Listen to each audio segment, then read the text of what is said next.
So I'll just give a very quick, you may know this already, but we'll just go through it anyways. So Danielle's topic name is Bare Your Soul, tapping into your power through creativity and vulnerability. And just a small part of the description of her talk, Danielle believes there lives within us a great power when we are vulnerable. Her book, Messy Minds, is a collaborative book, a project that harnesses positive mental health through art, photos, and photography.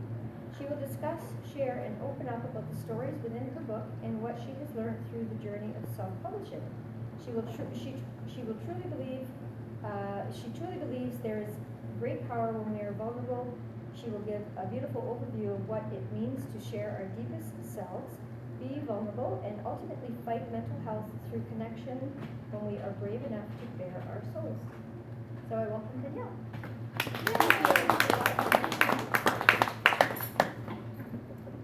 Courage starts with showing up and letting ourselves be seen. Brene Brown. I'm only 24, but I'm nostalgic for days when we played music and there was nothing to steal our attention from the moment, except for the rhythmic hum of music and the distraction of our best friend's smiles. I loved my life before social media. Everything around me had such a depth to it. Music sounded so rich. The glimmer in my best friend's eyes from laughing would fill my soul for months on end, and everything felt like an absolute rich adventure. There wasn't a competitiveness for attention, for the display of a beautiful life or a body, or the distraction from what we're really feeling inside. We simply lived it. Not in a perpetual state of anxiety, daunted by the amount of tiny red hearts that we can collect on Instagram, or the undeniable urge to grab our phone every few minutes like a drug addict looking for its next fix. I'd go for drives with my best friends, flying through the streets of Sudbury, standing out of the roof window belting out Heroes by David Bowie. My grandma, she's right here, when she was young, she would often dance on Friday nights with her best friends playing records. Or those nights when everyone would forget their phone and you'd be driving by and you'd experience a vivacious sunset while sitting outside. Here's the truth. We live in an ever increasingly disconnected world. We are expected to be brave and resilient by the time we're adults, yet social media addictions conditions us to mask the most uncomfortable emotions while perpetuating them. Shame, guilt, unworthiness. These are all the feelings that make us human, and yet these devices teach us to hide the very emotions that make us, again, human. Not to mention, social media claims our ability to be creative, to think for ourselves, and it distracts us from embracing our own uniqueness.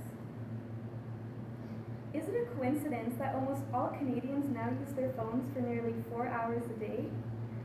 While at the same time, 50% of Canadians will have a mental illness by the time they are 40 years old.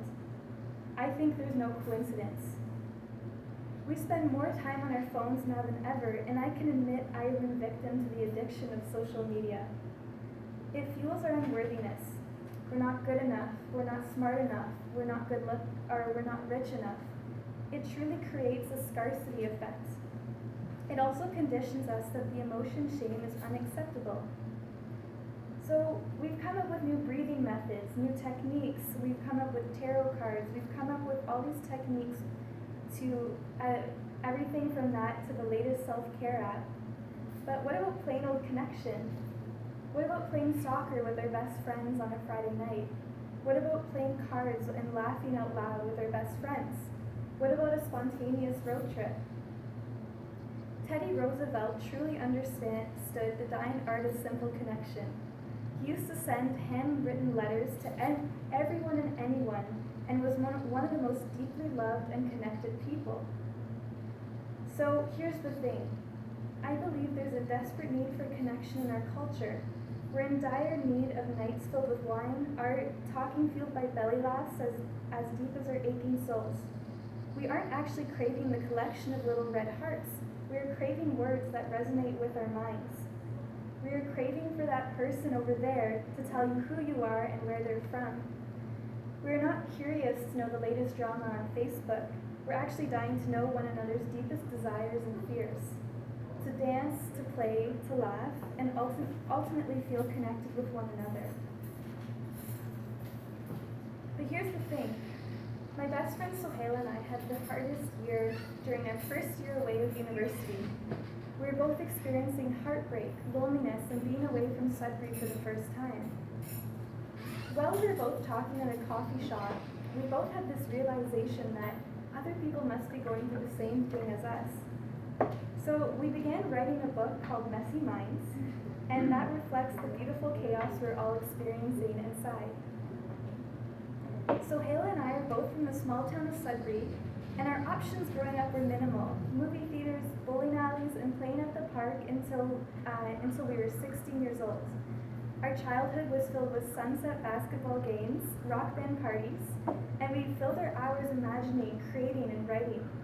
As we grew, this creativity grew into scrapbooks for our favorite boy bands. It grew into writing letters and journals to one another, and as we grew, our art grew with us. What remained, however, was our constant burning passion to create, and we discovered a gap in the community exactly for that. And that's when Messy Minds began in 2016. We were overcome with the notion that there exists a community that not only accepts but cherishes those who are vulnerable, raw, and creative. We wanted to create a canvas to express ourselves, and we thought that maybe others around us would like to as well. So we collected over 200 submissions that year. We read each and every single word. We sifted through every piece of art and photography and every drawing. We spent the summer lost in a world of other people's truths. That was our reality. We read tragic, funny, and hopeful pieces of others' stories. Their hopes, dreams, stories of divorce, depression, and struggles with self-worth. It turned from what was a dream to a tiny book project to a community that fights against mental health and our human struggle by embracing our wholehearted selves and our truths. It was really a tumultuous journey of disappointment, but it was also filled with unimaginable joy and facing so many fears, and we ultimately finished it. The Japanese say that there's 3 types of masks that we wear. The one we wear at home, the one we wear when we're at work, and the one that we show only to ourselves. Growing up, we're typically conditioned to wear these masks, and I truly believe it. Society, family, life, and school all shapes us to mask our true selves. I remember when I was 14, and this is the truth, we would all mask our true personalities with sometimes very petty remarks about other women. Well, Messy Minds is our way of encouraging others to take off all 3 masks and embrace who we truly are. I would love to share a beautiful and heart-aching piece from one of our contributors, Afnan Khan. In this piece, he was grieving over his ill niece. It's called Let Us Love.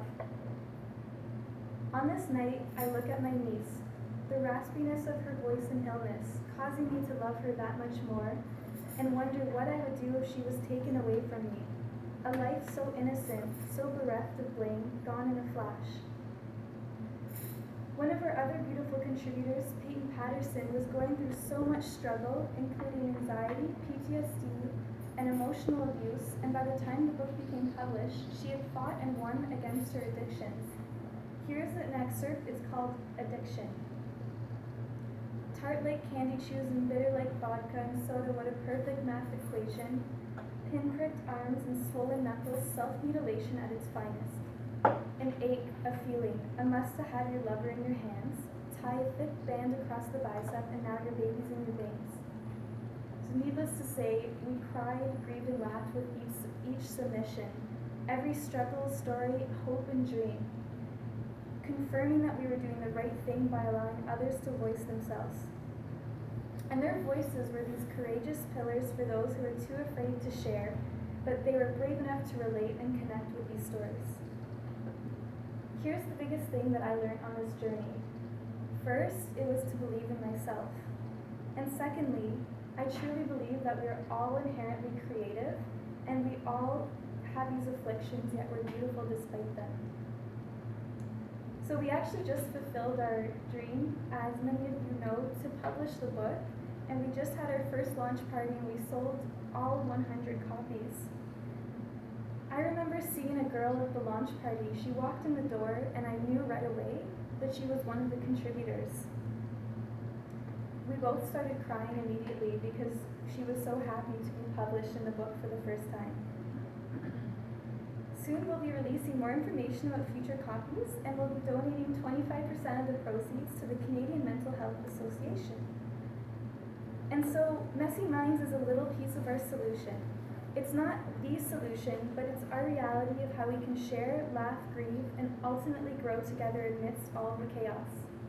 It's a celebration of our beautiful rawness and what it means to be a part of this crazy world. I'd like to share one of my favorite quotes by my favorite poet, Shane Koyczan. We so seldom understand each other, but if understanding is neither here nor there and the universe is infinite, then understand that no matter where we go, we will always be smack dab in the middle of nowhere. All we can do is share some piece of ourselves and hope that it is remembered, hope that we meant something to someone. Our idea of saving the world is to help others understand one another on a deeper level. The truth is, we are all orbiting on this large rock, flying in the middle of space, and I believe that if we can share a piece of ourselves, then I truly believe that we are making something meaningful out of ourselves, and we're creating a better world. We're more connected, more loving, and we become more real. Well, as for our future contributors, I'm hopefully looking at all of them right now. I want you to think back to when you were a child. You drew, you laughed, you played without hindrance. You were just a creative being full of limitless imaginative ideas. There's no chance that a child second guesses their creative ability. I truly believe we're all creative beings. If you think about a child playing with Legos, you often see the father or mother playing with them as well. Well, you often notice that the parent becomes so engrossed with them even more than the child does. I think that what this says is that we never lose our creative spark, and we truly are intuitively creative beings. I had another incredible thought that ended up being published in this book, and it absolutely encapsulates everything I hope others will strive for in their lives. It's by Andrea Battistuzzi. My advice to you, my dear, continue to piece together those happy moments, see beauty in everyone and everything, believe in the inherent goodness of human nature, and never ever lose your awe and wonder for the world. It's incredible that you're all here today because it shows that you understand and you care about connection. You've put down every piece of distraction to listen to me right now. Don't let your luggage define your travels. Each life unravels differently. We are all afflicted by something, whether that's a type of disease or a small addiction. We have all been victimized in some way, and every person has a hidden story so tragic it would make others cry. We all have this, just as much as we all have magnificent dreams and hopes written into the stories of our very souls. And if we are all afflicted by this, by something, then by sharing this through creativity is what I believe is our most genuine shot at connection and ultimately creating a deeply beautiful human experience in our one and short lifetime. Creativity and vulnerability is our gateway to love, to connection, to everything that is and feels real. Again, we are spinning on a small piece of cosmic stardust in a galaxy billions of years old. So why not share our deepest and most raw selves? To do that is a great act of bravery. You have been through so much. You've been through pain, you've been through shame and love that can't be put into words. We all have in some way, shape, or form. If you have a story that terrifies you, I guarantee it will be so healing to you to share your story with others, because you will only be helping other people. Even if you're mildly curious about Messy Minds, I guarantee that you won't regret submitting to the book. Well, Messy Minds is just a little book, but it's Sohaila and I's little book and a project that I truly hope makes a big difference in the lives of others. I hope that I've inspired you to share yourself with others and to fight the divide of our world through authenticity and connection. Thank you so much.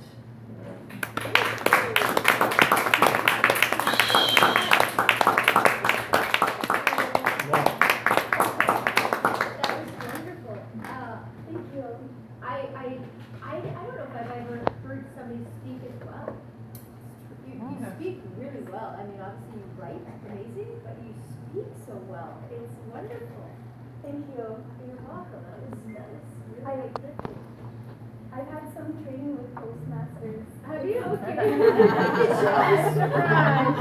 It shows. I have a couple of my Toastmasters friends here. That's wonderful. Thank you so much. So are there any questions, comments? I guess we can open up the floor. Yeah, absolutely. Yeah, absolutely. Wonderful. Yeah, Dad. Are we going to go play soccer later? It's Friday. Ultimate frisbee. I have something to say. Yeah. Danielle, at 24 years old, you know who you are. That is something, you know, and to express it so freely and Thank you, Yeah. Grandma. you're welcome. I never looked at it that way, but And- it's true. And you know, this is a girl that was reading chapter books, she called them, at the age of what? Mom? Was I 5? I started reading these books when I was 5. Chapter books. Yes, and when she was even smaller, she'd come over to Grandma and Grandpa's house. Do you have a piece of paper and a pencil? She'd start drawing. You know, so your talents were there with you at a very young age. Thank you. That's We're really very touching. proud of you.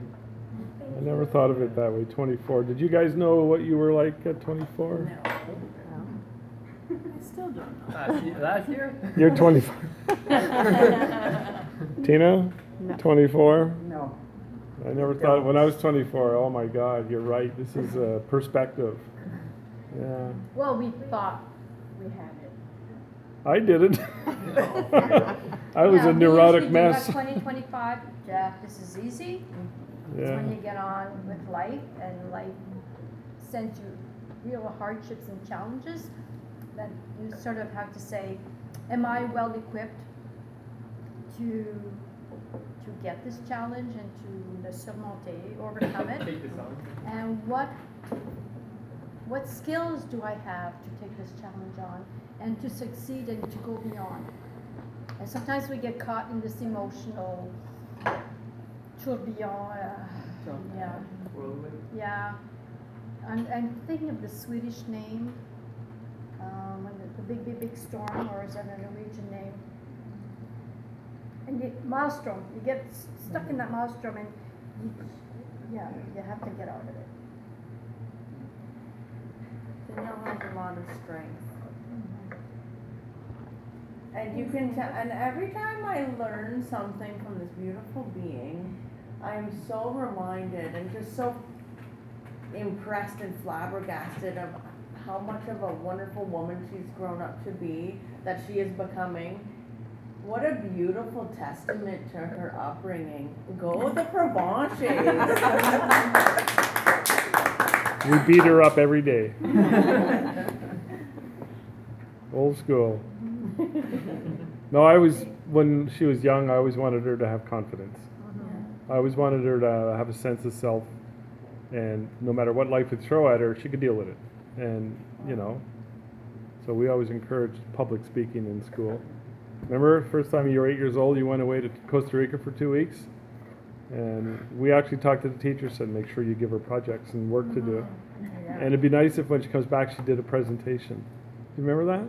Yeah. When you were like in grade 4? The principal came in the room, a couple teachers came in the room, and you gave a presentation on your 2-week trip to Costa Rica. Oh, on Costa Rica. On Costa Rica. Information about it, yeah. So that kind of training's good for a kid. I wanted that for you because I was extremely shy as a child. Like paralyzed. Like my parents were worried for me. Shy. So, I remember. you know that feeling? Yes.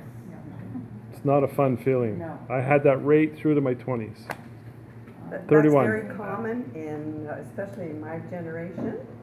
And you speak to somebody you didn't know very well, and I turned all red. Because I was, I was Yeah. trying to talk, but I was so shy, Yeah. forcing yourself. I'm still like that. All right. I haven't seen you More with and the more red. people I don't like to say. All right. But is shyness, the root of shyness is an insecurity, Yeah. lack of confidence. Yeah. Because once you can overcome that, you're not shy anymore. You'll be at ease and You you're have to stay up for confident. Q&A. The way that we were raised, a child is to be seen and not That's doesn't correct, talk. And yes. we always say, Questions are coming. there's vanity. You can't do that because that's your vanity showing, and that's not right. So we were constantly being told this is right, but we were never told what was right, or how to go about solving problems, or how to go about expressing ourselves and feeling good about ourselves. That's the way we were raised. I think it's changing. I'm hopeful that it will keep on changing, and that this new generation has this self-assuredness, that they're self-assured, but they're not compensating for a lack of confidence. It's because they really do believe in what they want to do to make this world a better world. And this younger generation has all my confidence and all my hopes and dreams that they will make this world a better world.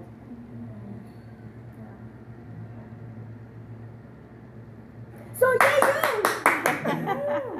Anybody have any deep probing questions challenging Danielle right now? Anybody? I have a question, not challenging. How did you pick the stories and books and poems That's a good that one. go into the book? How did you make that deciding factor? Did everyone hear? Yeah. Okay. Yeah.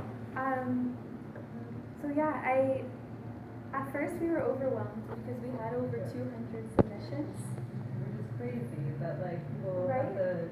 have that strength to actually write something and Yeah. submit it. Like, And just to, as a side note, it was such a journey because at first we were just so excited to receive them.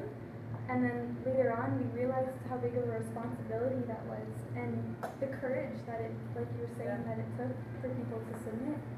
But we had such a wide range of poems. Like we had people speaking about some severe mental illnesses. We had people speaking about like their hopes and dreams. So we wanted it to be a variety of topics. So we wanted to fill the gap of touching on everything from LGBTQ to depression to divorce to anything that's our deepest struggles. But we also wanted it to be light too, to have like those uplifting submissions. So ultimately, we did pick the best of the best, but we also kept in mind of a variety of topics, so that it was like a diverse book. And yeah. In your next edition, would you be using some of the stories that you have not used? Yes. So there are some that we received, but we just didn't have room for them. So in the next one, we're going to curate it more by a theme. So we'll pick a theme and then pick some of the submissions that we didn't put into the last one that will fit within this theme. And hopefully in the next one we'll have more art, because we didn't have a lot of art in the last book. So there's a lot of my teachers, local graphic designers who haven't submitted and would like to submit. Danielle, can I ask you to get real personal? Sure. Okay. Yeah. Try to think about it. With this project, could you share, if it comes to mind, can you share with us any aha moments? I know that's kind of a big question. Oh, that's a good question. Okay. The first thing that comes to mind, and this is definitely getting a little personal, the first time I sat down to work on this book, I was in my basement and I had all like 200 submissions laid out in front of me, and it was like putting a puzzle together, right? Like but each puzzle piece was a fairly dark story. So my aha moment was basically, that was when I realized I felt genuine, I felt like I had gone through a minor depression even, reading all of these stories, because they were so sobering, and so that was my aha, is realizing the courage and the reality of what people go through. And a big aha moment was when I read a story about one of my good friends in university who was raped, and he's a man, and it was just shocking because I had that stigma that I just thought men don't get raped, that doesn't happen. And so that was my big aha moment too, that